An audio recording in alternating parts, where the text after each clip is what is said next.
The 5th Regional Community Defense Group Reserve Command, Philippine Army proudly marked its first participation in the 4th Philippine Army Philippine Air Force Interoperability Exercise held on September 22 to 26, 2025 in Legazpi City, Albay. A total of 60 reservists from the 504 Ready Reserve Infantry Battalion took part in the exercise.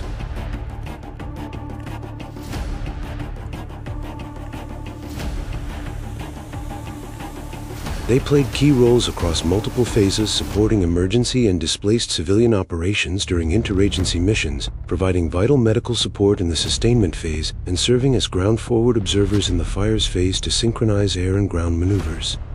Their active involvement underscored the vital role of reservists in enhancing Army-Air Force interoperability for both combat readiness and humanitarian missions.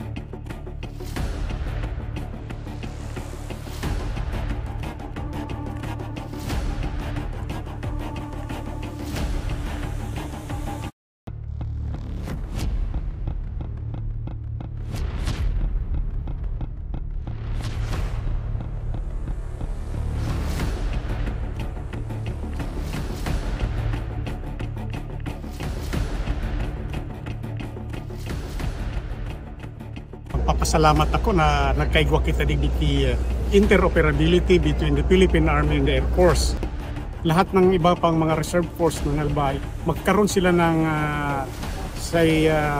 opportunity to join with the regular force interactions between the regular and the reserve force of the Albay.